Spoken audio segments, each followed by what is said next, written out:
খাজা Abdul Muttalib ডাক দেয়া বলেন, বৌমা, লোকেরা আমার কাছে অবজেকশন দিয়েছে তুমি এত দামি আতর কোথা থেকে ব্যবহার করো। মা আমেনা ডাক দেয়া বলেন, শ্বশুর আব্বা, না না না, মানুষের ধারণা ভুল।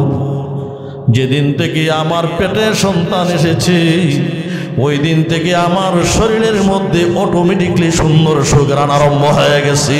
আল্লাহু আকবার। আমার ভাইয়েরা, পর্দানিশীন মা বোনেরা খুব কান খুলে শোনো। যেদিন নবীজির পেটে আসলেন ওর পর থেকে মা আমেনার কোনো কষ্ট হয়নি, কোনো কষ্ট অনুভব হয়নি। উনি যখন পাথরের উপর দিয়ে হাঁটতেন পাথরগুলো রুইয়ের মতো নরম হয়ে যেত। মা আমেনার পাথরের উপর দিয়ে হাঁটার কারণে কোনো কষ্ট অনুভব হয়নি। আমার ভাইয়েরা, মা আমেনা যখন রৌদ্রে দিয়ে চলতেন আকাশ থেকে মেঘমালা এসে আল্লাহর নবীর মা আমেনাকে ছায়া করে রাখতেন। আমেনা যখন পানি উঠানোর জন্য কূপের কাছে যাইতেন পানিগুলো কেমন জানি বিষাদ নিজের থেকে একেবারে কূপের মুখে উতলায় উঠত, আর সহজে উনি পানি নিয়ে চলে আসতেন। অন্য অন্য মহিলারা সেটা ফলো করেছে। ডাক দেয়া বলতেন, ও মা আমেনা, তুমি একটু কূপের পাশে দাঁড়ায় থাকো, কারণ তুমি যতক্ষণ পর্যন্ত কূপের পাশে থাকো পানিগুলো কূপের নিচে যায় না, উপরে থাকে। আমরা যেন সহজে পানিগুলো সংগ্রহ করে নিতে পারি, এই জন্য তুমি কূপের পাশে একটু দাঁড়াও।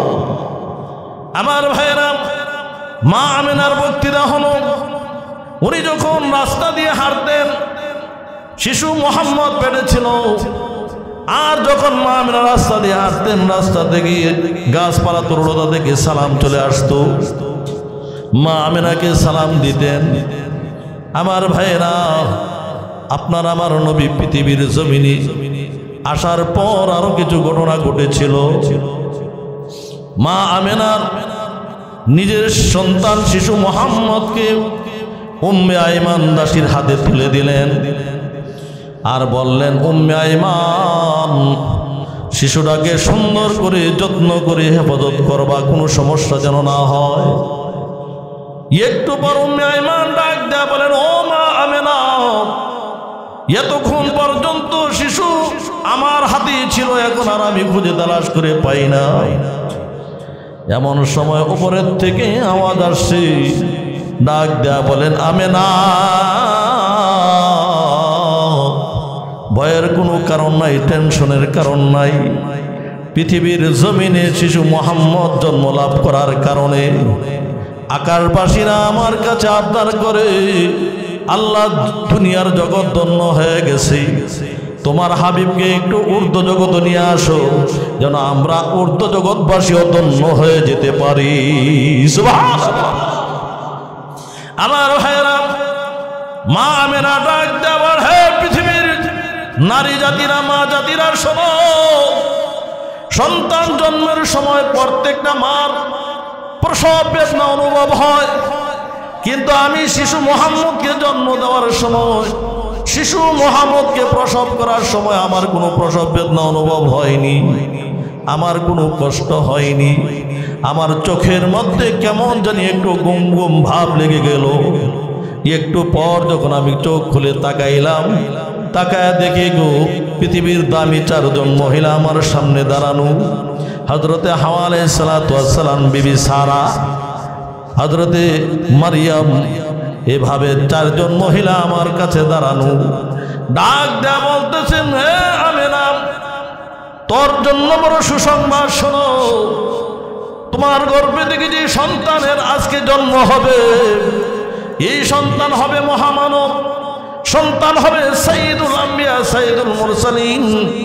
তোমার জন্য বড় ভাগ্যের কথা, তোমার গর্ভ থেকে এমন সন্তানের জন্ম হচ্ছে। মা আমিনা নিজে বর্ণনা করেন, শিশু মোহাম্মদ যখন আমার পেটে আসছে, আমি একদিন দেখি আমার পেটের ভিতর থেকে একটা সুন্দর আলো সারা পৃথিবীতে বিচ্ছুরিত হয়ে গেল। সকলে মোহাব্বতের সাথে বিশ্বনবীর উপর দরুদ ইব্রাহিমী পড়েন। اللهم صل على محمد وعلى آل محمد كما صليت على إبراهيم وعلى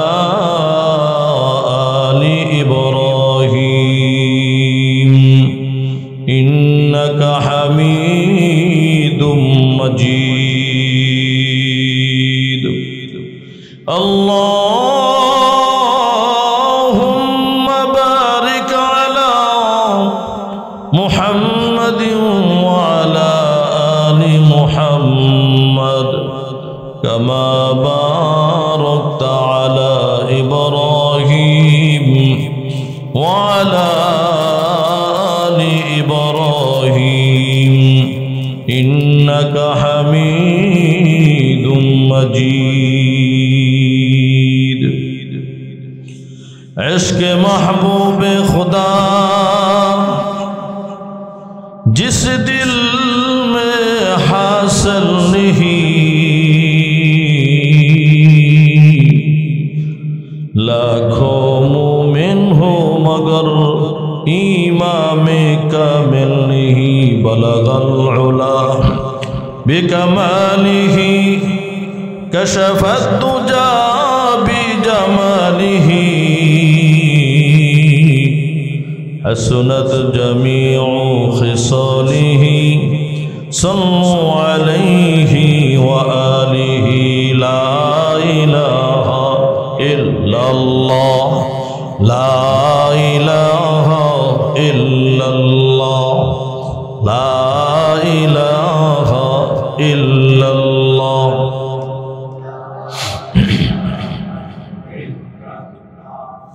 ला इलाहा इल्लल्लाह ला इलाहा इल्लल्लाह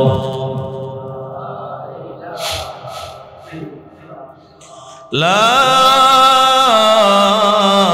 इलाहा इल्लल्लाह मुहम्मदुर रसूलुल्लाह सल्लल्लाहु अलैहि वसल्लम अल्लाहु हादिरी अल्लाहु नादिरी अल्लाहु शाहिदी अल्लाहु माई।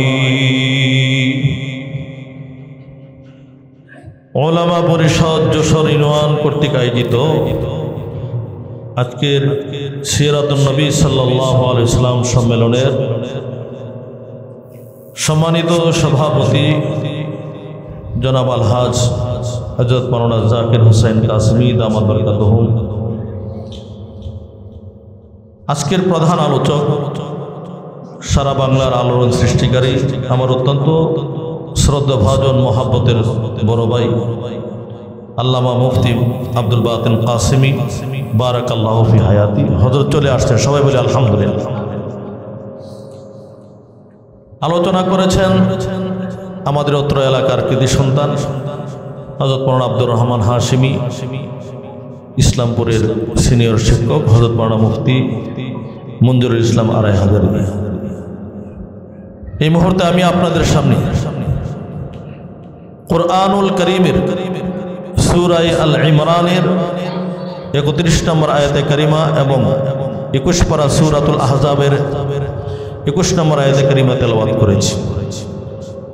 রাসূল করিম সাল্লাল্লাহু আলাইহি ওয়াসাল্লামের অসংখ্য অগণিত হাদিস সমূহের মধ্যে থেকে আসাহুল কুতুব বাদা কিতাবিল্লাহি আস-সহিহুল বুখারী, আকাশের নিচে জমিনের উপরে কোরআনুল কারীমের পর সবচেয়ে দামি এবং বিশুদ্ধ কিতাব সহিহ বুখারী শরীফের প্রথম খণ্ড 7 নম্বর পৃষ্ঠা থেকে হুব্বুর রাসূল মিনাল ঈমান, নবীর প্রেম ঈমানের অঙ্গ, ঈমানের অংশ, এই অধ্যায় থেকে একখানা হাদিস আমি আপনাদের সামনে তেলাওয়াত করেছি এবং সহিহ তিরমিজি শরীফের দ্বিতীয় খণ্ড 96 নম্বর পৃষ্ঠা থেকে আরেকখানা হাদিস তেলাওয়াত করেছি। আপনাদেরকে নিয়ে বিশ্বনবীর উপর দরুদ পড়েছি, অল্প সময় মাওলায়ে পাকের জিকির করেছি। রব্বে করিম যদি আমাকে তৌফিক দান করেন তেলাওয়াতকৃত আয়াতে কারিমা হাদিস শরীফের আলোকে নির্ধারিত সময়ের ভিতরে কিছু আলোচনা উপস্থাপনা করার চেষ্টা করব। ওমা তৌফিকি ইল্লা বিল্লাহ। সম্মানিত হাজিরিন, আমরা সকলেই অবগত বর্তমান আরবি মাস রবিউল আউয়াল মাস চলতেছে। সবাই বিষয়টা জানি তো নাকি? কি বলেন? রবিউল আউয়াল মাস সমস্ত ঐতিহাসিকগণ ঐকমত পোষণ করেছে আপনার আমার নবী সাইয়্যিদুল আম্বিয়া সাইয়্যিদুল মুরসালিন রাহমাতুল্লিল আলামিন এই রবিউল আউয়াল মাসে আগমন করেছেন। কিন্তু রবিউল আউয়ালের কোন তারিখ ছিল, তারিখটা নিয়ে ঐতিহাসিকগণের ভিতরে কিছুটা মতানৈক্য। কেউ বলতে পারেন, হুজুর নবীর তারিখ নিয়ে, জন্ম তারিখ নিয়ে এত মতানৈক্য কেন? অর্থাৎ ওই জমানায় লিখে রাখার কোনো সুব্যবস্থা ছিল না, এজন্য নবীজির জন্ম তারিখটা লিখে রাখার ব্যবস্থা হয়নি। দুই নাম্বার বিষয় হলো, উনি ছিলেন একজন এতিম, নাই বাবা, একজন বিধবা মহিলার ঘর থেকে উনি জন্মগ্রহণ করেছেন। উনি যে একজন মহামানব হবেন, উনি যে সাইয়্যিদুল আম্বিয়া সাইয়্যিদুল মুরসালিন নবীকুলের শিরোমণি হবেন, এটা কে জানে? যদি এরা জানতো তাহলে অবশ্যই ওনার জন্ম তারিখটাকে সুন্দর করে রাইটিং করে লিখে রেখে দিয়ে, না জানার কারণে সে বিষয়টা সংরক্ষণ করা হয়নি। তবে সমস্ত ঐতিহাসিকগণ ঐকমত পোষণ করেছেন উনি রবিউল আউয়াল মাসে জন্ম লাভ করেছেন। কোন তারিখ ছিল? কোন ঐতিহাসিক বলেন রবিউল আউয়ালের 2 তারিখ, কেউ বলেন 8 তারিখ, কেউ 9 তারিখ, কেউ 11 তারিখ। সিরাতে মুস্তাফা নামক কিতাবে আল্লামা ইদ্রিস কান্দলবী রহমাতুল্লাহ আলাইহি লেখেন ওনার জন্ম হয়েছিল রবিউল আউয়ালের 12 তারিখ। অধিকাংশ ঐতিহাসিকগণের অভিমতটা হলো 12ই রবিউল আউয়াল নবীজির জন্ম। পাশাপাশি একটা বিষয় আমাদেরকে খুব ক্লিয়ার করে পরিষ্কার করে জানতে হবে, এই 12ই রবিউল আউয়াল আবার নবীজির মৃত্যু। তাহলে রবিউল আউয়ালের 12 তারিখ নবীজির জন্ম, আবার 12ই রবিউল আউয়াল নবীজির মরণ, নবীজির মৃত্যু। এই কথাটা আপনারা স্মরণ রাখার জন্য বলছি, পরে এর ফিনিশিং দিন। তাইলে আসুন, নবীজির জন্ম হয়েছিল 12ই রবিউল আউয়াল 570 অথবা 71 খ্রিস্টাব্দ 20-22 এপ্রিল। এই রবিউল আউয়াল মাসের 12 তারিখ দিবাগত রজনীতে সুবহ সাদেকের সময়, সোমবার দিন, না দিনে না রাত্রে এমন একটা সময়ে আপনার আমার নবী পৃথিবীর জমিনে শুভাগমন করেছেন। সুবহানাল্লাহ। দিনেও না রাত্রেও না, সুবহ সাদেকের সময়। যেন রাত্র এবং দিন এই বিষয়টাকে নিয়ে একজন আরেকজনের সাথে দ্বন্দ্ব না করতে পারে। দিনে যেন এই কথা না বলে যে আমার মধ্যে জন্মগ্রহণ করেছে বিশ্বনবী সাইয়্যিদুল আম্বিয়া, এই জন্য আমি বেশি ভাগ্যবান, আমি সৌভাগ্যবান বেশি, আমার মর্যাদা বেশি। রাত্র যেন এই কথাটা না বলতে পারে যে রাত্রি আমার মধ্যে বিশ্বনবী জন্ম লাভ করেছেন, এই জন্য আমি রাত্রির মর্যাদা তোমার চেয়ে বেশি। এই জন্য না দিনে না রাত্রে এমন একটা সময় বিশ্বনবী পৃথিবীর ধারাতে, পৃথিবীর জমিনে শুভাগমন করেছেন। এখন আসুন, নবীজির জন্মের সময় এমন কিছু ঘটনা ঘটেছিল, জন্মের আগেও কিছু ঘটনা ঘটেছিল, এগুলো আমাদের আলোচনার বিষয়। নবীজির গোটা জীবনটাকে আমরা প্রথমে 2 ভাগে বিভক্ত করি। খুব খেয়াল করে শুনবে, কয় ভাগে? 2 ভাগে। ক্বাবলান নবুয়ত, নবুয়তের আগের জীবন, বাদান নবুয়ত, নবুয়তের পরের জীবন। আবার নবুয়তের পরের জীবনটাকে আবার 2 ভাগে বিভক্ত করব। হিজরতের আগে, কবলাল হিজরত, বাদাল হিজরত, এবং হিজরতের পরের জীবন। হিজরতের আগে 13 বছর, হিজরতের পর 10 বছর, এই 63 বছর জীবন। তাহলে নবীজির 63 বছর জীবনকে আমরা প্রথমে তো 2 ভাগে বিভক্ত করলাম। খেয়াল করে শোনেন, 40 বছর পর্যন্ত হলো নবীজির নবুয়ত প্রাপ্তির আগের জীবন। 40 বছরের পরের জীবনটাকে আবার 2 ভাগে বিভক্ত। হিজরতের আগে 13 বছর, হিজরতের পরে 10 বছর। এখন আসুন, 40 বছরের আগ পর্যন্ত যে জীবনটা, এই জীবনটাতে নবীজির এমন কিছু ঘটনা ঘটেছে যে ঘটনাগুলো আমরা ইচ্ছা করলেই আমাদের জীবনে ঘটানো সম্ভব নয়। এমন কিছু বিষয় আছে, আবার এমন কিছু বিষয় আছে যেগুলো আমাদের দ্বারা সম্ভব, কিন্তু শরীয়ত আমাদেরকে অনুমতি দেয় না। আমি আগে কিছু ঘটনা বলি। নবীজি যেদিন জন্ম লাভ করবেন, সিরাতের কিতাবে আসছে আপনার আমার নবী পৃথিবীর জমিনে যখন আগমন করলেন, মা আমিনার ঘরে কোনো বাতি ছিল না, সারা ঘর আলোকিত হয়ে যায়। জোরে বলেন আল্লাহু আকবার। অন্যান্য সন্তানদের মতো আমাদের নবী জন্ম লাভ করেননি, উনি সেজদারত অবস্থায় জন্ম নিয়েছেন। নাভ বুরিদামি আয়াত, নাভি কাটা অবস্থায় এসেছিলেন, মুসলমানীকরণ অবস্থায় উনি জন্ম লাভ করেছিলেন, যেন পরবর্তীতে নবীজির লজ্জাস্থান কোনো মানব চোখে না, মানুষ যেন নবীজির লজ্জাস্থান না দেখতে পারে। আমার ভাইরা, নবীজির জন্মের সাথে সাথে এমন কিছু ঘটনা ঘটেছিল, ঐতিহাসিকগণ বলেন সেই পারস্যের 1000 বছর পর্যন্ত যেই অগ্নিকুণ্ড প্রজ্বলিত হচ্ছিল, নবীজির জন্মের বরকতের সাথে সাথে এই পারস্যের অগ্নিকুণ্ড নির্বাপিত হয়ে যায়। সুবহানাল্লাহ। কেসার বা সার রাজ সিংহাসন থেকে 14টা ইট খসে পড়ে যায়। জন্মের আগে কি ঘটনা ঘটেছিল? মা আমেনা বলেন, প্রত্যেকটা মা যখন সন্তান জন্ম হয়, পেটে যখন সন্তান আসে, তখন তার বমি বমি ভাব হয়, খাবারের রুচি নষ্ট হয়ে যায়।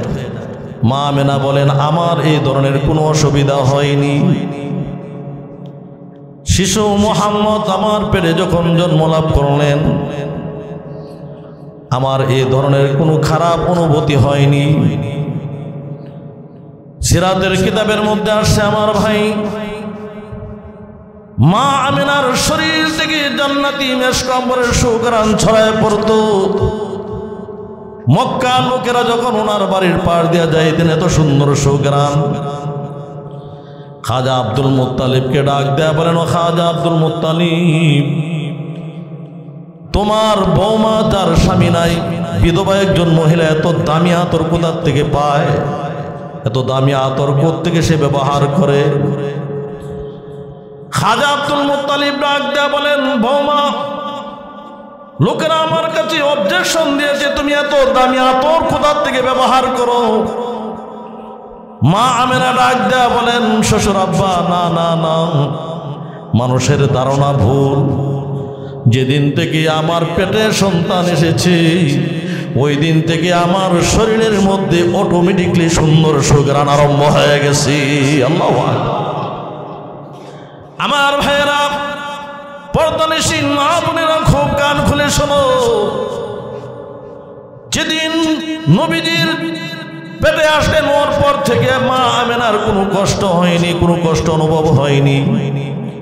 উনি যখন পাথরের উপর দিয়ে হাঁটতেন, পাথরগুলো রুইয়ের মতো নরম হয়ে যেত। মা আমেনার পাথরের উপর দিয়ে হাঁটার কারণে কোনো কষ্ট অনুভব হয়নি। আমার ভাইয়েরা, মা আমেনা যখন রৌদ্রে দিয়ে চলতেন, আকাশ থেকে মেঘমালা এসে আল্লাহর নবীর মা আমেনাকে ছায়া করে রাখতেন। আমেনা যখন পানি উঠানোর জন্য কূপের কাছে যাইতেন, পানিগুলো কেমন জানি বিষাদ নিজের থেকে একেবারে কূপের মুখে উতলায় উঠত, আর সহজে উনি পানি নিয়ে চলে আসতেন। অন্য অন্য মহিলারা সেটা ফলো করেছে। ডাক দেয়া বলতেন, ও মা আমেনা, তুমি একটু কূপের পাশে দাঁড়ায় থাকো, কারণ তুমি যতক্ষণ পর্যন্ত কূপের পাশে থাকো, পানিগুলো কূপের নিচে যায় না, উপরে থাকে। আমরা যেন সহজে পানিগুলো সংগ্রহ করে নিতে পারি, এই জন্য তুমি কূপের পাশে একটু দাঁড়াও। আমার ভাইয়েরা, মা আমেনার বক্তৃতা হলো, উনি যখন রাস্তা দিয়ে হাঁটতেন, শিশু মোহাম্মদ পেটে ছিল, আর যখন মা আমেনা রাস্তা দিয়ে হাঁটতেন, রাস্তা থেকে গাছপালা তরুলতা থেকে সালাম চলে আসতো, মা আমেনাকে সালাম দিতেন। আমার ভাইয়েরা, আপনার আমার নবী পৃথিবীর জমিনে আসার পর আরো কিছু ঘটনা ঘটেছিল।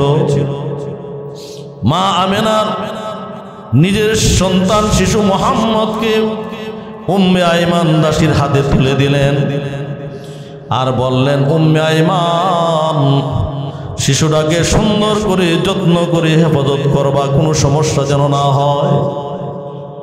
একটু পর উম্মে আইমান ডাক দেয়া বলেন, ও মা আমেনা, এতক্ষণ পর্যন্ত শিশু আমার হাতে ছিল, এখন আর আমি খুঁজে তালাশ করে পাই না। এমন সময় উপরের থেকে আওয়াজ আসছে, ডাক দেয়া বলেন আমেনা। ভয়ের কোনো কারণ নাই, টেনশনের কারণ নাই।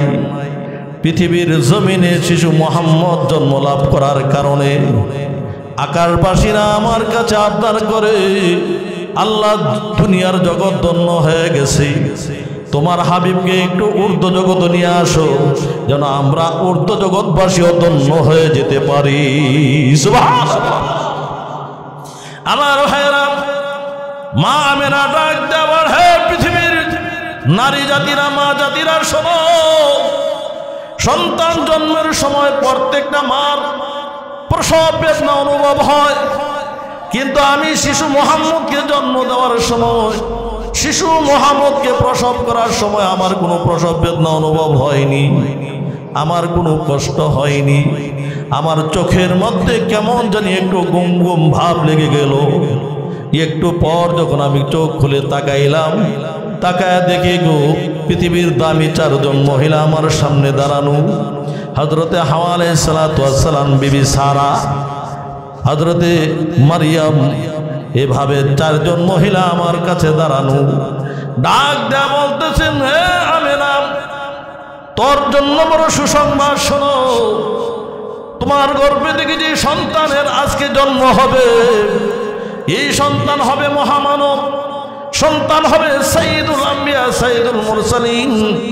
তোমার জন্য বড় ভাগ্যের কথা, তোমার গর্ভ থেকে এমন সন্তানের জন্ম হচ্ছে। মা আমিনা নিজে বর্ণনা করেন, শিশু মুহাম্মদ যখন আমার পেটে আসছে, আমি একদিন দেখি আমার পেটের ভিতর থেকে একটা সুন্দর আলো সারা পৃথিবীতে বিচ্ছুরিত হয়ে গেল। যে আলোর দ্বারা আমি কেসরার বিশাল বিশাল রাজপ্রাসাদগুলো আমি নিজের চোখে দেখতে পেয়েছি। সুবহানাল্লাহ। আমার ভাইরা, নবীজির কিছুদিন জন্মের কিছুদিন পরেই মা হালেমা সাদ গোত্র থেকে, তায়েব থেকে 10 জন মহিলা সহ এরা রওনা হয়ে গেছেন। মক্কার প্রথা ছিল দূর দূরান্ত থেকে মহিলারা, দাত্রী মহিলারা এসে এসে এই স্তন্যদায়ী মহিলারা এসে এসে এই বাচ্চাদেরকে উঠায় নিতেন, এবং তারা উজরতের বিনিময়ে, টাকার বিনিময়ে, অর্থের বিনিময়ে 2 মাস, 2 বছর, 1 বছর এরকম কি করতেন, দুধ পান করে তার বিনিময় গ্রহণ। তো মা হালেমা এদের সাথে রওনা হয়েছে, কিন্তু মা হালেমার যে গাদারা ছিল অনেক দুর্বল। আবার নিজের স্বামীকেও এই গাদার উপর উঠেছেন, 2 জন নিয়ে গাদারা চলতে পারেন। আরো 9 জন মহিলার সাথে, ওই মহিলাগুলোর গাদাগুলো ছিল খুব দ্রুতগামী, এরা খুব দ্রুত চলে আসতেছে। আর কিছুক্ষণ দূরে দূরে আইসা স্টপেজ দেয়, আর মা আমেনার জন্য, মা হালেমার জন্য একটু দেরি করে, আসো তুমি, আমরা একটু রেস্টে থাকি। আসে, আবার কত দূর যাওয়ার পরে দেখে পিছিয়ে পড়ে।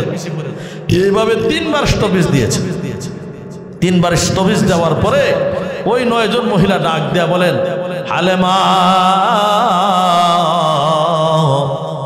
তোমার জন্য বারবার স্টপেজ দিতে পারবো না, কারণ সন্ধ্যার আগে আগে আমাদেরকে আবার তায়েফে ফিরতে হবে, কারণ তোমার গাদা দুর্বল, তোমার গাদা আস্তে আস্তে চলে।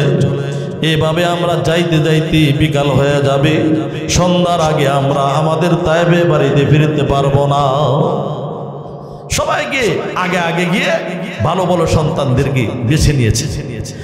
মা হালেমা যখন গেলেন, কোনো ভালো সন্তান পায় না। হঠাৎ শুনতে পাইলেন, কানে আওয়াজ আসছে, এখানে একটা সন্তান আছে, বাবা নাই, এতিম।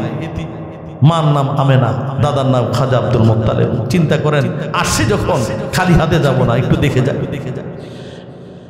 মা হালেমা ঢুকলেন মা আমেনার ঘরে, দেখেন নবী চাদর মোড়া দিয়ে ঘুমাইতেছিলেন।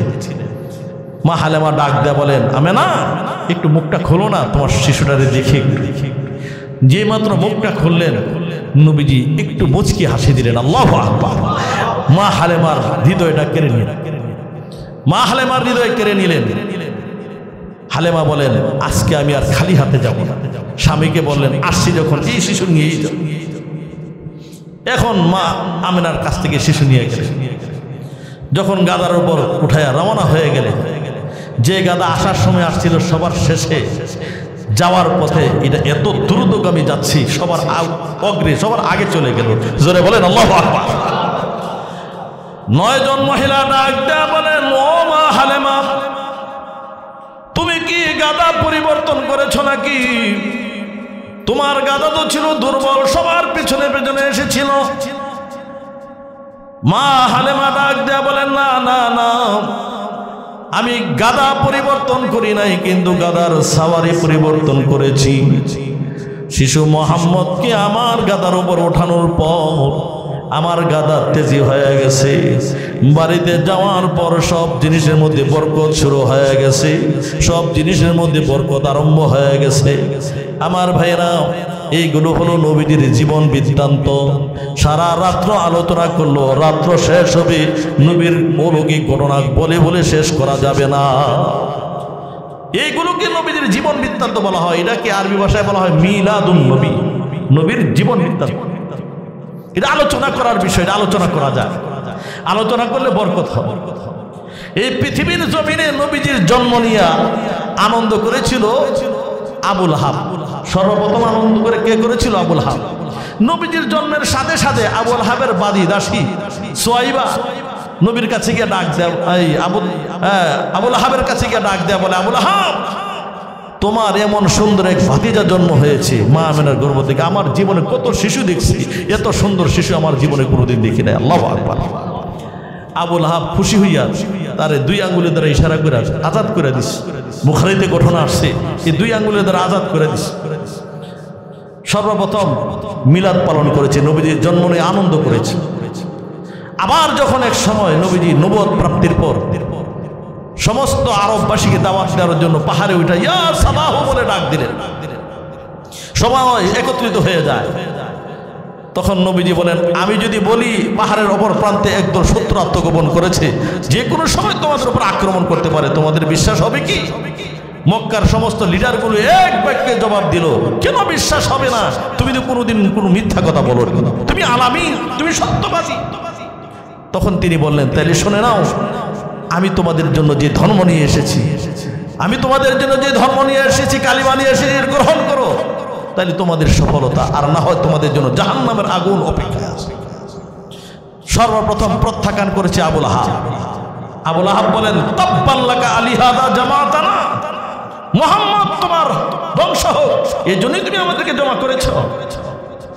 আল্লাহ সাথে সাথে তার প্রতিবাদে সূরা নাযিল করেছে, তাব্বাত ইয়াদা আবি লাহাবি ওয়া তাব্ব মা আগনা আনহু মালুহু ওয়া মা কাসাব সায়াসলা নারান যাতা লাহাবি ওয়া ইমরাআতু হাম্মালাতাল হাতাব ফি জিদিহা হাবলুম মিন মাসাদ। আল্লাহ রাব্বুল আলামিন আবু লাহাবের প্রতিবাদে সূরা লাহাব নাযিল করে দিলেন। নবীজিকে সান্ত্বনা দিলেন, আমার হাবিব, আপনি ধ্বংস না, বরঞ্চ আবু লাহাবের হস্তদ্বয়, সে নিজেও ধ্বংস। তার সম্পদাদি তাকে কোনো উপকার করতে পারেনি, তার সন্তানাদি তাকে কোনো উপকার করতে পারেনি। অচিরে সে জাহান্নামের আগুনে নিক্ষিপ্ত হবে, জাহান্নামের আগুনে প্রবেশ করবে, সে নিজেও জাহান্নামে যাবে, তার স্ত্রী উম্মে জামিল সেও নিজেও জাহান্নামে যাবে। আমার ভাইয়েরা, আল্লাহ সাথে সাথে তার প্রতিবাদে নাযিল করে দিলেন সূরা লাহাব। তাহলে আবু লাহাব নবীজির জন্ম নিয়ে আনন্দ করেছিল, আর সে আবু লাহাব নবীজিকে, আবার নবীজির সিরাতকে, নবীজির আদর্শকে প্রত্যাখ্যান করেছে। এজন্য তার প্রতিবাদে সূরা নাযিল হয়ে গেছে। তাইলে বোঝা যায়, যারা শুধু নবীজির জন্ম নিয়ে আনন্দ উল্লাস করে আর নবীজির আদর্শকে প্রতিবাদ করে, নবীজির আদর্শকে প্রত্যাখ্যান করে, ইয়ারা আবু লাহাবের দলের লোক, তারা বিশ্ব নবীজির দলের লোক না। কথা ঠিক না ঠিক? তারা নবীজির আদর্শ মানতে চায় না, নবীজির জন্ম নিয়ে আনন্দ উল্লাস করতে চায়।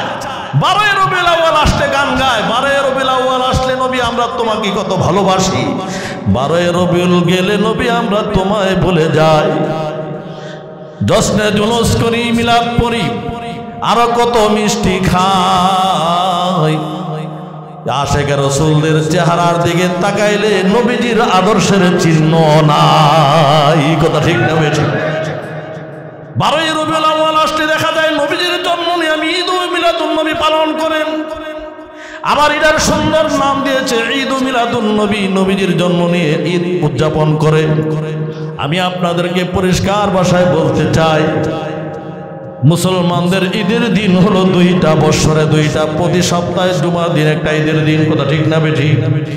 আপনারা দেখেন যত ঈদগুলো আমরা উদযাপন করি, প্রত্যেকটা ঈদের মধ্যে নামাজ আছে না নাই, খুতবা আছে না নাই। জুমার দিন যে আমরা জুমার নামাজ আদায় করি সাপ্তাহিক ঈদ, এই ঈদের মধ্যে নামাজ আছে না নাই, খুতবা আছে না নাই। তাইলে এরা যে ঈদ মিলাদুন নবী নামে একটা নতুন ঈদ উদযাপন করে, এই ঈদের নামাজ কই, এই ঈদের খুতবা কই? তাইলে বোঝা যায় যে ঈদের মধ্যে নামাজও নাই, খুতবাও নাই। এটা কোনো ঈদই না, বরং এটা বানানো কথা। এটা তাদের নিজের মন গড়া কথা, তার সাথে কোনো নামাজের সম্পর্ক নাই, কোনো খুতবার সম্পর্ক নাই। এটা ঈদ হতে পারে না। ঈদ মিলাদুন নবী নামে এটা নবীর সাথে একটা ফাতরামি, নবীর সাথে একটা প্রতারণা ছাড়া আর কিছুই না। কথা ঠিক না বেঠিক? এমন প্রতারণা দিয়েছিল আবু লাহাব, নবীজির জন্ম নিয়ে আনন্দ উল্লাস করে, আর যখন বলছেন নবীজির আদর্শ মানার জন্য তখন প্রত্যাখ্যান করে। আবার গান গায়, আমরা মিলাদুন নবী পালন করি, সিরাতুন নবী লাথি মারি। আমরা বলি তাইলে মিলাদুন নবী পালন করো মানে নবীজির জন্ম নিয়ে আনন্দ উল্লাস করে আমির দিয়া মিষ্টি আর জিলাপি খাইয়া শেষ করো, আর নবীজির আদর্শকে প্রত্যাখ্যান করো মানে 30 পারা কোরআনকে লাথি মারো, নবীজির জীবন আদর্শকে লাথি মারো। তুমি আশিকে রাসূল হতে পারো না, তুমি আশিকে রাসূলের নামে নবীর দুশমন। কথা ঠিক না বেঠিক? এরা কোনোদিন আশিকে রাসূল হতে পারে না। আশিকে রাসূল যারা হবে এরা নবীজির আদর্শকে লাথি মারতে পারে। আমরা বলি আমরা মিলাদুন নবী আলোচনা করি আর সিরাতুন নবী আমরা পালন করি। কথা ঠিক না বেঠিক? যারা বলে তাইলে নবীজির গোটা জীবনটাকে দুই ভাগে বিভক্ত করা যায়। নবীজির নবুয়ত প্রাপ্তির আগের জীবন, এই আগের জীবনটাকে বলা হয় মিলাদুন নবী, নবীর জীবন বৃত্তান্ত। এটা আলোচনার বিষয়, আলোচনা করা যাবে, আলোচনা করলে বরকত হবে। তবে এখানে আমাদের পালনীয় কোনো বিষয় নাই। আবার অনেক জিনিস পালন করার ক্ষমতা আছে কিন্তু শরীয়ত পারমিশন দেয় না। যেমন আমি যে একটা এক্সাম্পল দিই, নবী যখন মা হালেমার ঘরে হালেমার দুধ পান করতেন, 1 স্তনের দুধ পান করে আর 1 স্তনের দুধ স্টক রেখে দিতেন তার দুধ ভাই আব্দুল্লাহর জন্য, ওই স্তনে মুখ লাগাইতেন না। এই ইনসাফ আমাদের দ্বারা কি কোনোদিন সম্ভব নাকি? কি বল? নবীর জন্য এটা সম্ভব ছিল। নবী যখন ছোট ছিলেন, কুরাইশ বংশের মধ্যে একটা বিবাহ অনুষ্ঠান হচ্ছিল, আর এই বিবাহ অনুষ্ঠানে গান বাদ্যযন্ত্র বাজতেছিল। নবীজির সাথে সাথে বেহুশ হয়ে গেল। যখন এই অনুষ্ঠান শেষ হয়েছে তারপর ওনার চেতনাবোধ ফিরে আসছে। এর অর্থ হলো নবীজির কর্ণগহরে গান বাদ্যের আওয়াজ পৌঁছবে। এটা কি আমাদের সাধারণ মানুষের জন্য সম্ভব নাকি? কি বলে? তাইলে বোঝা যায় নবীজির অনেক বিষয় আছে 40 বছরের জীবনে যেগুলো আমরা পালন করতে ইচ্ছা করলেও করতে পারবো না। আবার অনেক বিষয় আছে এমন ইচ্ছা করলে আমরা করতে পারবো, কিন্তু শরীয়ত আমাদেরকে পারমিশন দেয় না। নবীজির একাধিক বিবি ছিলেন, 11 জন বিবি ছিলেন নবীজির। কোনো বীর পুরুষ অথবা কোনো শিল্পপতি যদি ইচ্ছা করে তাহলে 11টা বিয়ে করতে পারে, এটা সে তার ক্ষমতার বলে, কিন্তু ইসলাম তাকে শরীয়ত তাকে পারমিশন দেয়।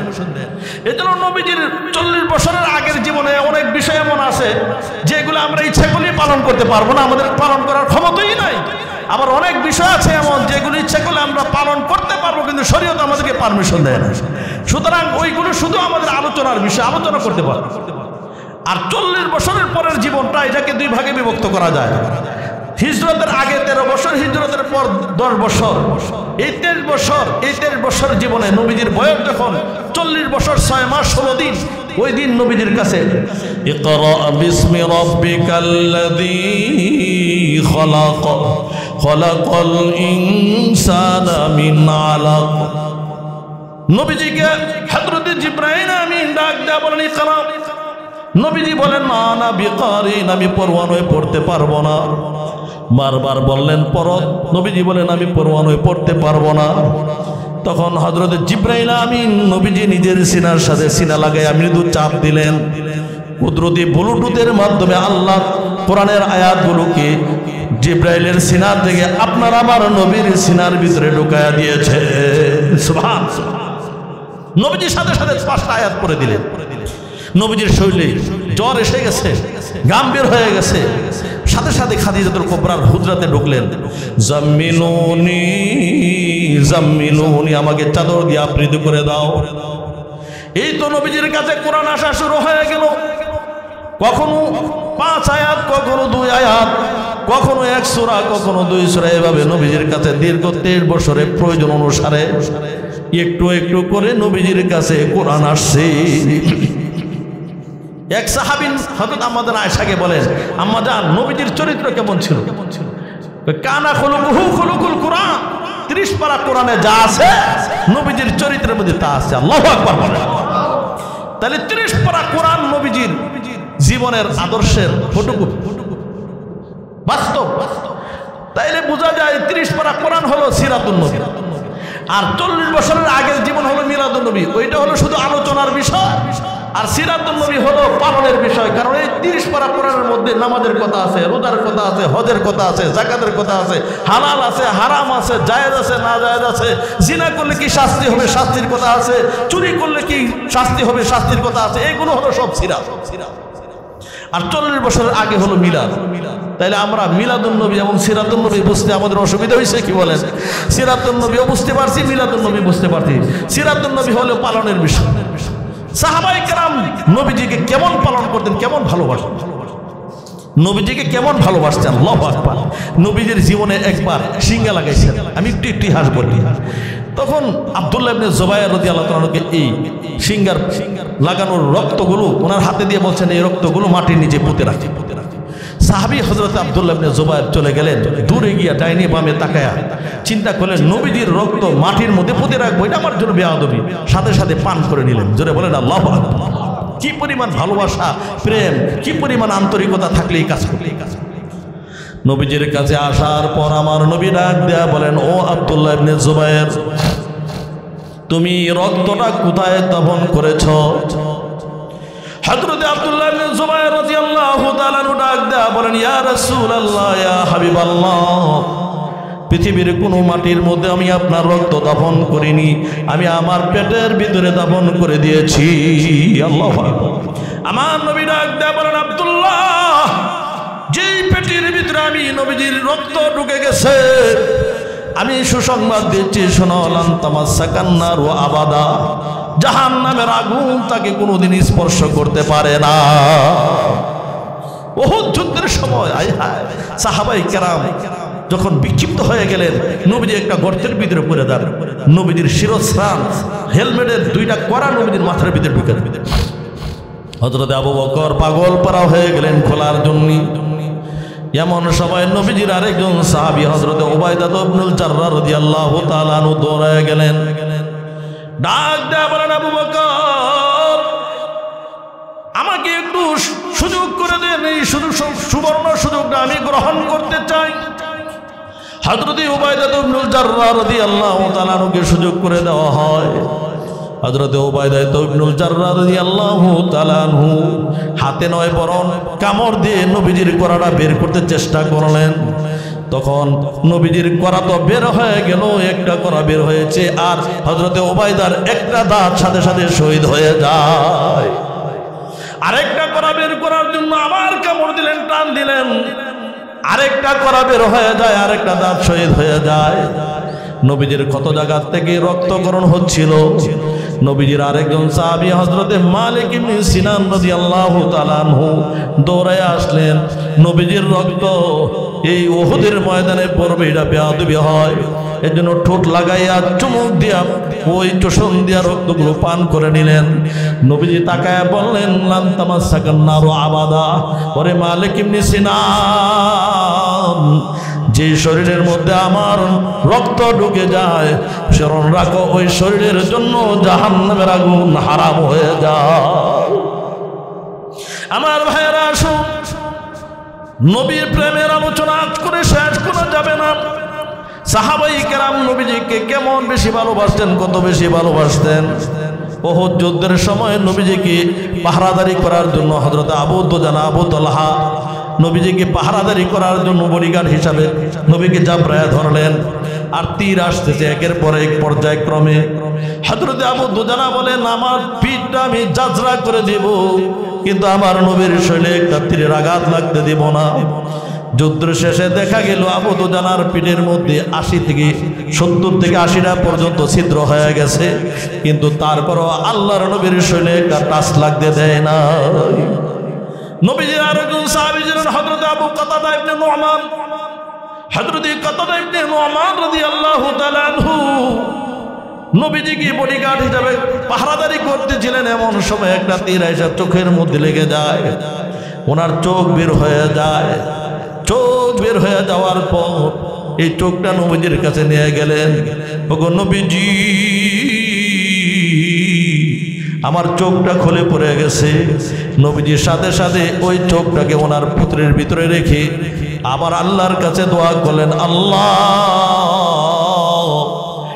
এই চোখ আমার হেফাজত করার জন্য চোখ পুত্রের দিকে বের হয়ে গেছে, অতএব তুমি এই চোখের হেফাজত করো। সাথে সাথে চোখ ভালো হয়ে গেছে। জোরে বলেন আল্লাহু আকবার। এমন সাহাবাই কেরামের অজস্র অসংখ্য ঘটনা রয়েছে। শুধু পুরুষ নয়, বরং মহিলাদের ভিতরে নবীজির প্রেম কেমন ছিল। একজন আনসারী মহিলা নবীর আশিক ছিলেন, নবীর প্রেমিক ছিলেন, প্রেমিকা ছিলেন। যখন নবীজির কতলের কথা শোহরত হয়ে গেল, প্রচার হয়ে গেল, কতিলা মোহাম্মদ কতল হয়ে গেছে, আনসারী মহিলা পাগল নির্বেশে দৌড়াইতেছে। লোকেরা ডাক দেয়া বলেন, ও মহিলা কোথায় যাও? আমার নবীর খবর নেওয়ার জন্য যাই। তুমি কি জানো তোমার ভাই কিন্তু শাহাদাত বরণ করেছেন?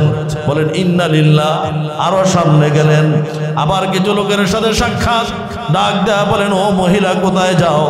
বলে আমি আমার নবীর খবর নেওয়ার জন্য যাই। লোকেরা বলল, তুমি কি জানোনি তোমার বাবা কিন্তু এই যুদ্ধের মধ্যে শাহাদাত বরণ করেছেন?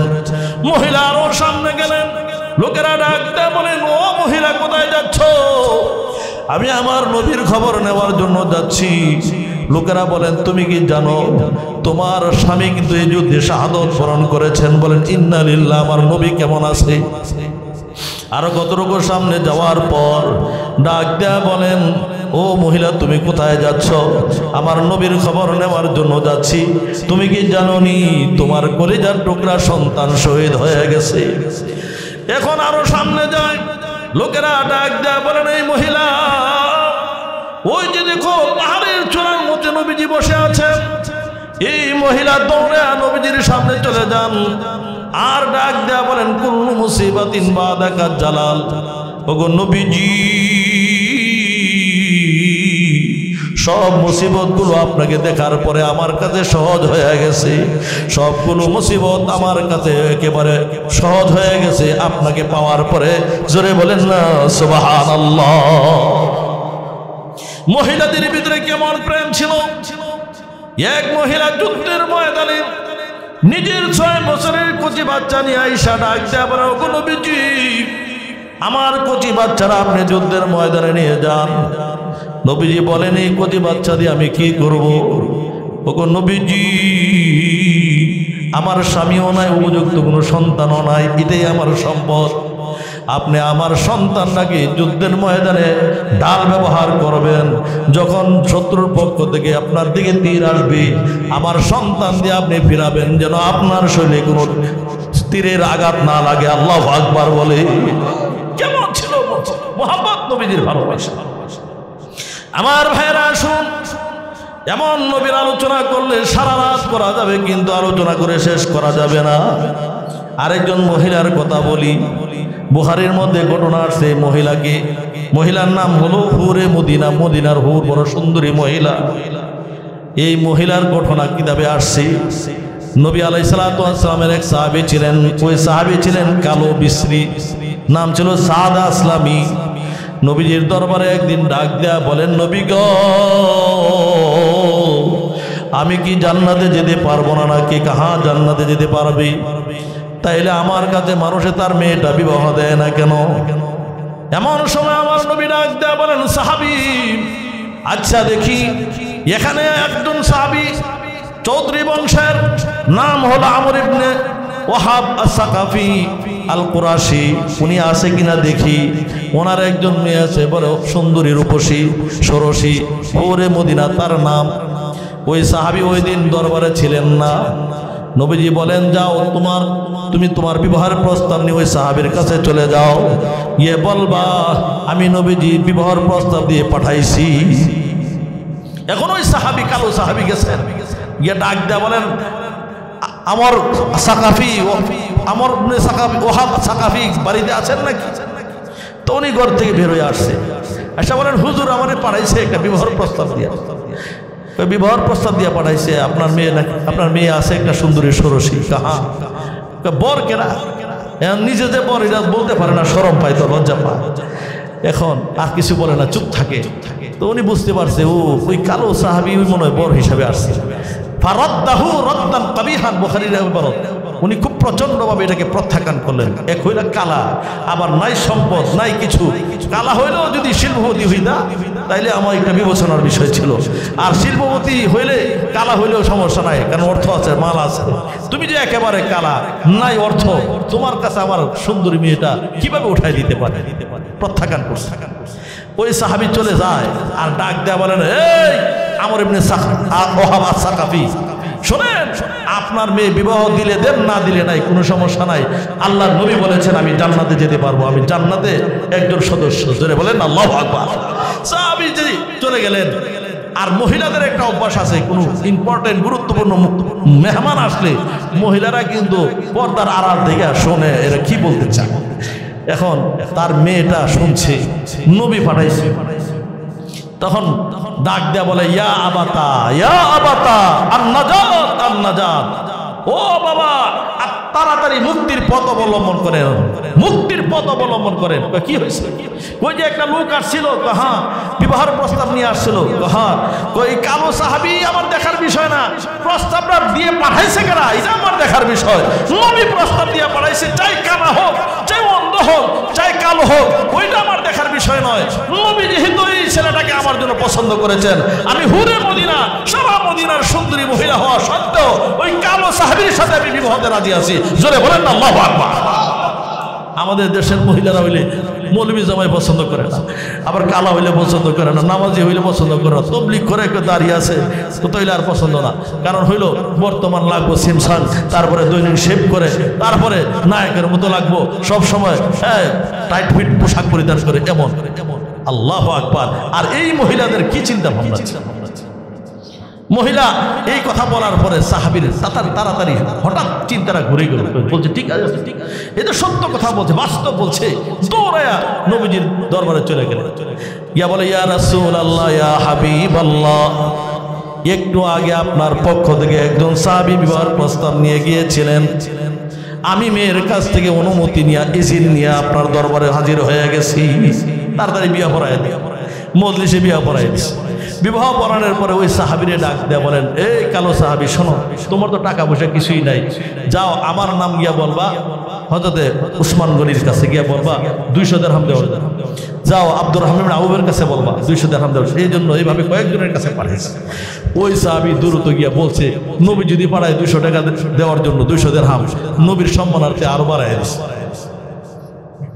আন্তরিকতা আছে না, আন্তরিকতার কারণে আরো বাড়ায় দিচ্ছে। 200 টাকা করে কিনতাম, 200 দিরহাম কি দেবো, 500 দিরহাম দিয়ে দিচ্ছে। এখন 800 দিরহাম বা তার কম বেশি ওনার কাছে জমা হয়ে গেছে। বলছে ঠিক আছে, 400 দিরহাম হলো তোমার বিবির মহরানা বাবা, আর বাকি 400 দিরহাম দিয়ে তুমি মার্কেট করে নিয়ে আসো। গেছে মার্কেটে যাওয়ার পরে শোনে এই মুহূর্তে আওয়াজ আসতেছে, কে আসো, আশিকে রাসূল। নবীজির সাথে সাহাবায়ে কেরামের সাথে যুদ্ধ চলছে। আজকে নবীজির আশিকে রাসূল যারা আজকে প্রকাশ হয়ে যাবে, নবীর আসল প্রেমিক কারা প্রকাশ হবে, তাড়াতাড়ি যুদ্ধের ময়দানে অংশগ্রহণ। ওই সাহাবী 400 দিরহাম নিয়ে গেছিলেন বিবাহের বাজার করার জন্য। চিন্তা করলেন, নবী যুদ্ধের ময়দানে আর আমি বিবাহের বাজার নিয়ে বিবি নিয়ে আনন্দ উল্লাস করবো, এটা আশিকে রাসূলের নিদর্শন হতে পারে না। 400 দিরহাম দিয়া, কিছু টাকা দিয়ে একটা ঘোড়া ক্রয় করলেন, কিছু টাকা দিয়ে কালো কাপড় ক্রয় করলেন, আর কিছু টাকা দিয়ে একটা অস্ত্র ক্রয় করে রওনা হয়ে গেছে। সারা শরীর কালো কাপড় দিয়ে ঢাইকা জিহাদের ময়দানে বীর বিক্রমে যুদ্ধ করছে। এমন ভাবে যুদ্ধ করতে করতে এক পর্যায়ে কাফেরদের আঘাতে উনি জমিনে লুটিয়ে পড়েছেন। সাহাবীরা ধইরা নিয়ে আসতেছে, নবীজি বলেন আমার কাছে নিয়ে আসো, আমার কাছে নিয়ে আসো। আনার পরে ওই সাহাবীর মুখ ঢাকা, সারা শরীর ঢাকা, খালি হাতগুলি বের হয়েছে। হাত দেখা বলতেছেন, নবী বলতেছেন এটা তো আমার সাদের হাত দেখা যায়, এটা তো আমার সাদের হাত দেখা যায়। সাদ তো এখানে আসার কথা নয়, সাদ তো এখন যুদ্ধের ময়দানে থাকার কথা, এখানে কাজ করছে। চোখ খুলে তাকাইছে, মুখ খুলছে, খুলে বলে তুমি তো এখানে আসার কথা নয়। কে ইয়া রাসূলুল্লাহ, ঘটনা এই, আমি বিবি নিয়ে আনন্দ উল্লাস করবো আর আপনি জেহাদের ময়দানে, যুদ্ধের ময়দানে জেহাদ করবেন, এটা কি করে হয়? এই জন্য আমি আশিকে রাসূল হিসাবে, আশিকে রাসূল প্রমাণ করার জন্য আমি যুদ্ধের ময়দানে অংশগ্রহণ করেছি। নবীজি রে এইভাবে নবীজি কাঁদতেছিলেন, নবীজির চোখের এক ফোঁটা পানি সাদের গালের মধ্যে পড়ে যায়। সাদ ডাক দিয়ে বলেন, হুজুর আপনি কাঁদছেন কেন? আমি কি জান্নাতে যেতে পারবো না? নবীজি বলেন, অবশ্যই তুমি জান্নাতে যেতে পারবে। একটু পরে নবীজি হাসতেছেন আর বলতেছেন, ওয়াসালাল হাউজা, ওয়াসালাল হাউজা, ওয়াসালাল হাউজা। একটু পরে এই সাহাবীর ইন্তেকাল হয়ে যায়, শহীদ হয়ে যান। অন্যান্য সাহাবীরা বলেন, হুজুর আপনি কি হঠাৎ করে কাঁদতেছিলেন, হঠাৎ করে হাসতেছেন, ব্যাপার কি? আমি আমার দেখতেছি ওই সাদের রূহটা নেওয়ার জন্য হাউজে কাউসারের কাছে সমস্ত হুর গেলমান যারা আছে, হুরেরা আছে, এরা দৌড়ে আসতেছে। আর কার আগে কে আসবে, কে কার আগে এসে ওরা রূহ নিয়ে যাবে, এই জন্য দৌড়াদৌড়ি করার কারণে হুরদের কাপড় চোপড় হুরের শরীরে নাই, কাপড় চোপড় পরে যাচ্ছে। এর জন্য এই দৃশ্য দেখে আমি হাসতেছি। জোরে বলেন আল্লাহু আকবার। এর জন্য আশিকে রাসূল ছিলেন এরা, এরা ছিলেন আশিকে রাসূল। আশিকে রাসূল শব্দটা এদের জবানে শোভা পায়। তুমি আর আমি আশিকে রাসূল দাবি করি, আর সারা জিহাদ বডির মধ্যে নবীজির সুন্নাত তরিকায় দাড়িটা নাই। তুমি আর আমি আশিকে রাসূল দাবি করি, সুন্নাত তরিকায় পোশাকটা পরিধান করতে পারি না, চুলটা কাটিং দিতে পারি না নবীজির তরিকায়। চুল কাটি আমরা ওই কোন ভারতের নায়কের কাটিং এর চুল কাটি, পোশাক পরিধান করি, প্যান্ট পরিধান করি, আবার এই হাঁটুর দিয়ে এটা খোলা থাকে, এমন প্যান্ট আছে না নাই? জোরে বলেন, দেখছেন আপনারা? হাঁটুর দিক দিয়ে খোলা থাকে, ফরজ তরফ হয়ে যায়, এমন পোশাকও পরিধান করে আর দাবি করে আশিকে রাসূল। আমি বলবো তুমি প্রকৃত আশিকে রাসূল নাও, বরং তুমি হইলাম আশিকে রাসূলের নামে ভুয়া আশিকে রাসূল। আশিকে রাসূল ছিলেন সাহাবায়ে কেরাম, আশিকে রাসূল ছিলেন সাহাবায়ে কেরাম। এখন আশিকে রাসূল যারা দাবি করবে, যারা সাহাবীদের আদর্শকে গ্রহণ করবে, নবীর আদর্শকে যারা গ্রহণ করবে, নবীর চরিত্রে চরিত্রবান যারা হবে, এরাই আশিকে রাসূল বলা যায়। শুধু 12ই রবিউল আউয়াল আসতে ইয়া রাসূলুল্লাহ বলে রবিউল আউয়ালের জশ্নে জুলুস করে ঈদুল মিলাদুন নবী করলে আর আনন্দ মিছিল করলে আশিকে রাসূল হওয়া যায় না। এমন আশিকে রাসূল যদি হইতো তো সাহাবায়ে কেরামের ভিতরে এমন মিছিল করার অভ্যাস থাকতো। কথা ঠিক না বেঠে ধরো? এই যে সাহাবীরা যারা জীবন দিয়েছেন, এই আমি আপনাদের এলাকার সন্তান হিসাবে আমি আপনাদের সাথে চ্যালেঞ্জ করে যাই, যারা জশ্নে জুলুস করে মিছিল করে, এরা যদি কোনো সহিহ কিতাব থেকে, সঠিক কোনো কিতাব থেকে যদি হাদিসের রেফারেন্স দিতে পারে, আমি 1 কোটি টাকা পুরস্কার দেব। আজকে আমি ওলামায়ে কেরামের সামনে আপনাদেরকে ঘোষণা দিয়ে গেলাম। আপনারা বলবেন, হুজুর আপনারা এত টাকা করতে গিয়ে এত টাকা করতে গিয়ে দিবেন। আমি বলবো 1 কোটি কেন, 10 কোটি কেন, 100 কোটি চ্যালেঞ্জ করলে আমার সমস্যা নাই।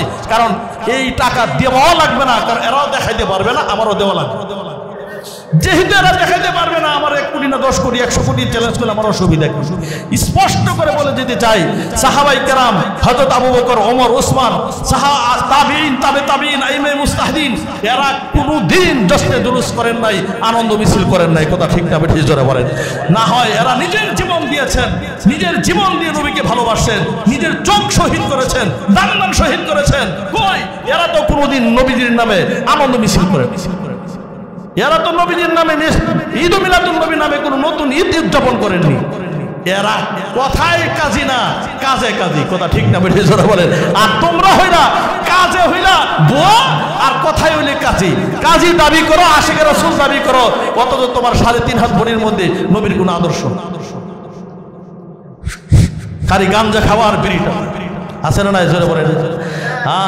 আশিকে রাসূল, এগুলো বহুত আশিকে রাসূল আছে। হ্যাঁ, ও মানে নবীর প্রেম খেলা খেলে আর নিজের জীবন দেওয়া দেয়। এমনকি এমন আশিকে রাসূলের কাছে নিজের বউটাও দিয়ে আছে না নাই? জোরে বলেন। এমন অনেক আশিকে রাসূল আছে আমাদের দেশে, নিজে তো দেয়, নিজের বউটাও নিয়ে বাগি দেয়। এমন আশিকে রাসূল, এরা কোনোদিন আশিকে রাসূল হতে পারে না। আশিকে রাসূলের নামে পরিষ্কার আবু লাহাবের দলের লোক, এরা পরিষ্কার ইহুদি নাসারাদের ষড়যন্ত্রে এরা আক্রান্ত। এরা কোনোদিন আশিকে রাসূল নয়, এরা আশিকে রাসূল নামে ভুয়া আশিকে রাসূল। কথা ঠিক না বেঠিক?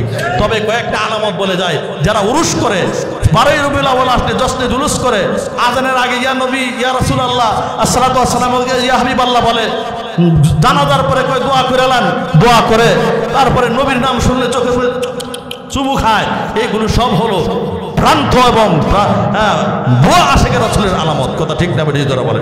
অতএব আমরা কাজে কাজে হতে চাই, কাজে আমলে আমরা আশিকে রাসূল হতে চাই, কথায় আশিকে রাসূল হতে চাই না। কথা ঠিক না বেঠিক? আমাদের সবাইকে আল্লাহ রাব্বুল আলামিন প্রকৃত আশিকে রাসূল হওয়ার তৌফিক দান করেন। সকলে বলে আমিন।